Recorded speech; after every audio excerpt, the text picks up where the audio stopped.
Welcome to Chillin' 101. We hope this video helps. You need a YouTube Premium or YouTube Music Premium subscription and the official app signed into your account. Open the app, find the playlist or video you want as background music, and tap play. Once playing, make sure the app has permission for background activity. On mobile, that often means allowing background data or battery exception. This step starts the actual audio stream and hands control to the app, so you can continue to the next configuration without interruptions. Once playback is active, adjust device and app settings to ensure persistent audio. In YouTube settings, toggle background play to always or headphones and Bluetooth. On mobile, give the app permission to refresh in background and exempt it from aggressive battery optimization. If using YouTube Music, confirm the app's audio focus settings allow background playback.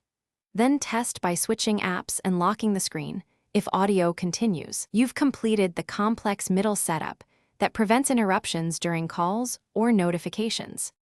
To finish, lock your device or open another app. Control playback via the notification shade or lock screen media controls. If audio cuts out, first verify your premium subscription is active and that background play is enabled in app settings.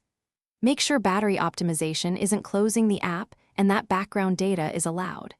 If problems persist, restart the app or device and sign out, then back in. That often clears session issues and restores uninterrupted background music quickly. Thanks for watching. Consider subscribing if we helped you.